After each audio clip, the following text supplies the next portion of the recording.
कोकणातील प्रत्येक घटनेवर असणार आहे आमची नजर।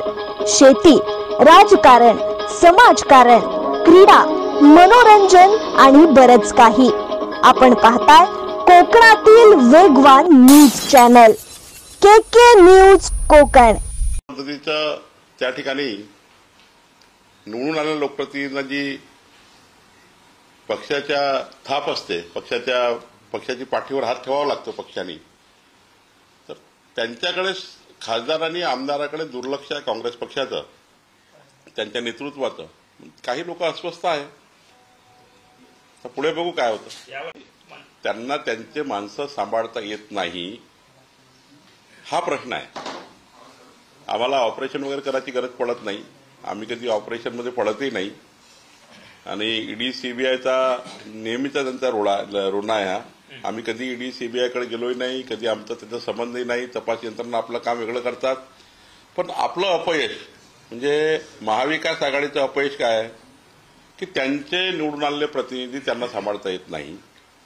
त्यांचे निवडून आलेले प्रतिनिधी अस्वस्थ आहेत, ते आम्हाला व्यक्तिगत भेटत असतात की आम्हाला कोणी विचारत नाही, आमचा पक्ष आम्हाला काही त्या ठिकाणी जनप्रतिनिधी म्हणून आम्हाला प्रोत्साहन देत नाही, आम्हाला विकासाचे कामं करण्याकरता कुठल्याही पद्धतीचा आम्हाला सपोर्ट करत नाही, किंवा जे काही पक्ष म्हणून हा आधार द्यावा लागतो निवडून आलेल्या लोकांना, तो काही आधार मिळत नाही, म्हणून ते अस्वस्थ आहेत। महाविकास आघाडीमधल्या सर्वच पक्षामध्ये ही अस्वस्थता आहे की निवडून आल्यावर जे जनप्रतिनिधी म्हणून त्यांनी आपल्या मतदारसंघात कामे करावे लागतात, किंवा त्यांच्या मतदारसंघात जनतेला न्याय द्यावा लागतो, त्याकरता जे पाठबळ लागतं पक्ष म्हणून, ते पाठबळ त्यांना मिळत नाही। एकदा निवडून आले जनप्रतिनिधी की त्यांना कोणी 5 वर्ष विचारत नाही। काँग्रेस पक्ष आणि महाविकास आघाडीमध्ये ही परिस्थिती आहे। त्यांच्या बैठका होत नाही, त्यांचा काय स्थिती आहे त्यांच्या मतदारसंघात कोणी त्यांना विचारायला तयार नाही, त्यामुळे अस्वस्थ आहेत। अनेक मोठे लोक आहेत अस्वस्थ।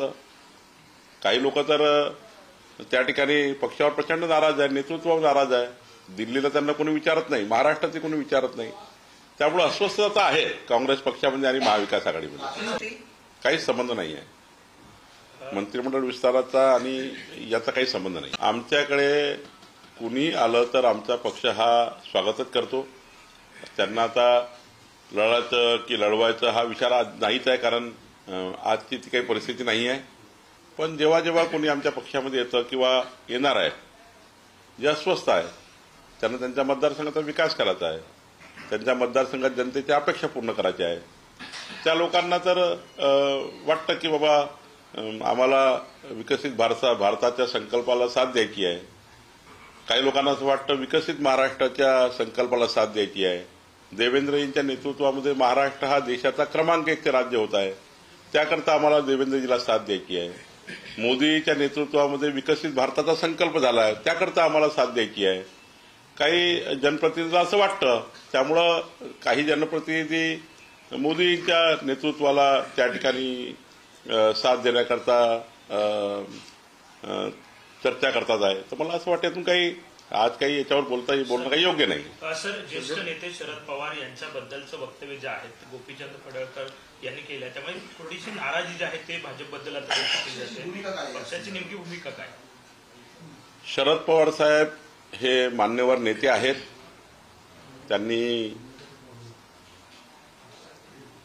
त्यांची आणि आमची वैचारिक भूमिका नक्की वेगळी आहे। पण शरद पवार साहेबांसारख्या व्यक्तीवर व्यक्तिगत टीका टिप्पणी करणे आणि अत्यंत खालच्या पद्धतीची टीका करणे हे काही पक्षाला मान्य नाही। आम्ही जे या पद्धतीचं वक्तव्य करतायत त्यांना योग्य समज देऊ। नाम को पहचान बनाना कोई आसान काम नहीं है, इसके लिए चाहिए मेहनत, लगन और भरोसा। और इसी भरोसे के साथ टैबा कैटरर्स एंड डेकोरेटर्स लेकर आए हैं आपके लिए सभी तरह के पार्टी फंक्शन, जैसे वेडिंग के लिए, प्री वेडिंग के लिए, हल्दी कार्यक्रम के लिए, बर्थडे पार्टी के लिए शानदार डेकोरेटिंग और कैटरिंग की सुविधा। फोटोग्राफी एंड वीडियोग्राफी के साथ साथ पूरी इवेंट प्लानिंग करते हैं, बहुत ही premium quality and affordable rates पर। तो देर किस बात की, बुकिंग के लिए दिए गए नंबर पर आज ही कांटेक्ट करें।